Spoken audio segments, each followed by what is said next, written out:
एकमक्षरं हृदि निरन्तरं भासते स्वयं लिख्यते कथम् हृदयकुहरमध्ये केवलं ब्रह्ममात्रम्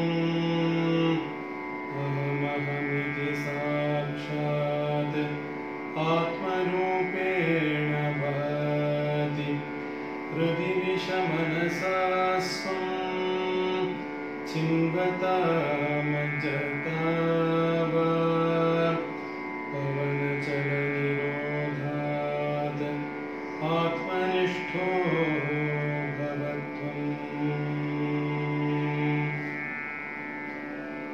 Namaskar to all. The series of lectures of Upanyasam which I plan to speak, I offer these as my humble offerings at the lotus feet of Swami.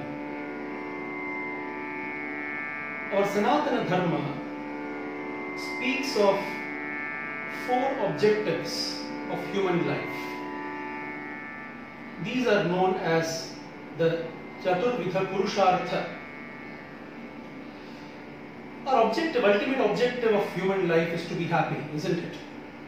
And we all know, or we all believe, that this happiness will come to us through the satisfaction or through the fulfillment of our desires. This is what is defined as Artha and Kama. The desires of wealth, of health, of fame, recognition, of love, relationships, all these that we can think about, all of these come under the ambit of Artha and Kama. Hence, the fulfillment of Artha and Kama to attain happiness is something that is already well known to us.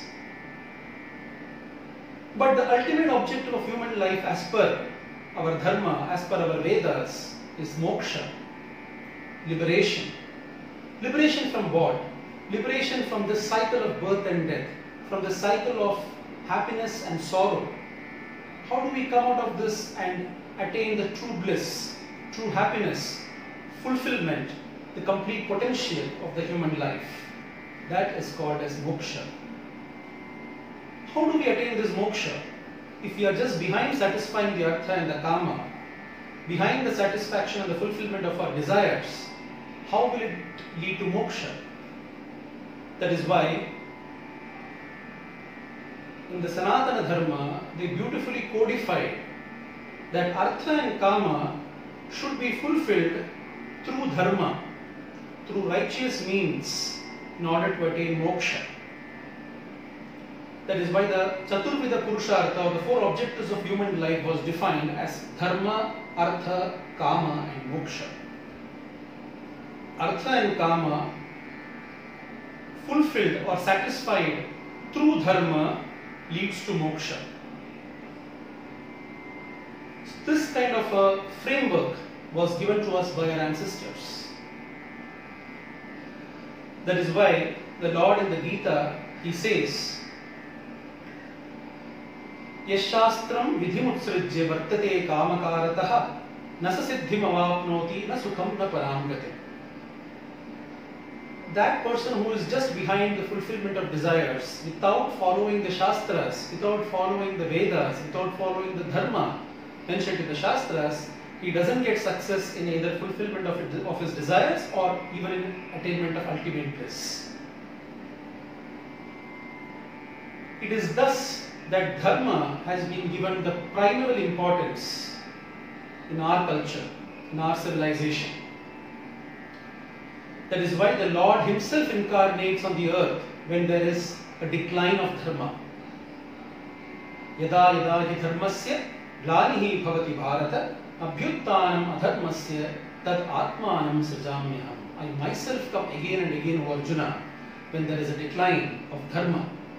He comes in different incarnations, in different forms, to guide us and bring us back on the path of Dharma, because without Dharma, we are not going to be able to attain moksha. But as we are, how is it possible for us to understand what is dharma and what is adharma? Who is going to take us on this path of dharma and tell us and guide us on every step of our life as to what is dharma and how to practice dharma? We need a person who has himself practiced dharma and through dharma attained moksha. Only such a person can guide us through this path of dharma leading to moksha. This person is what we call as the Guru. Guru, the term, the Gukara indicates Andhakara and Drukara indicates the removal. The Andhakara or the darkness of ignorance, the one who removes it, one who annihilates, destroys it, is called a Guru. The Guru, in fact, is not an individual person. It is a principle. It is a Tattva, the Guru Tattva. Without a Guru, it is impossible even for the best of men to attain moksha or to attain liberation or to attain the highest bliss, says Tyagaraja Swami. Guru leka yetu valti muniki teliyaka podu. Guru leka yetu valti muniki teliyaka podu. Guru leka yetu valti muniki teliyaka. Ganu gaina gredroga gana.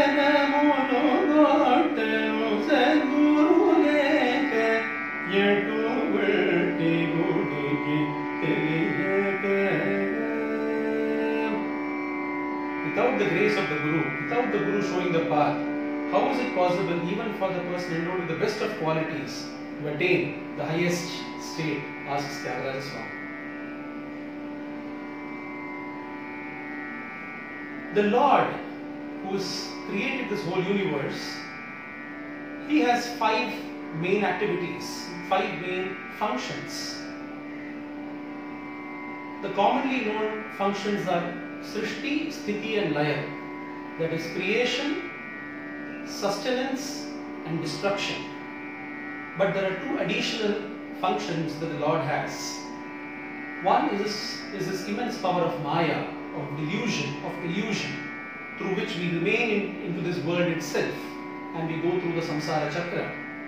And the 5th tattva, which is liberating from this entire cycle, is the anugraha tattva.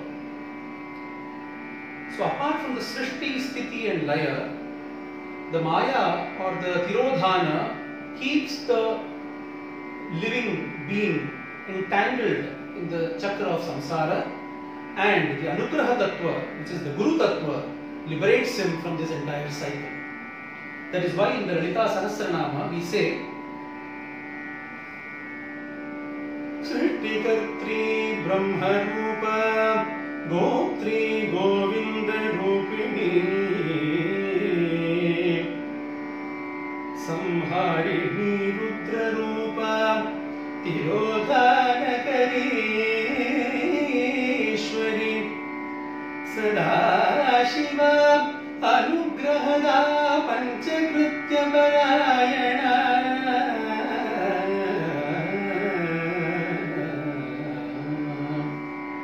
The Divine Mother as Sadashiva, she is the Guru, Guru Mandala Rupini, Guru Swarupini, who blesses, who gives her anugraha and helps the jiva come out of the samsara chakra.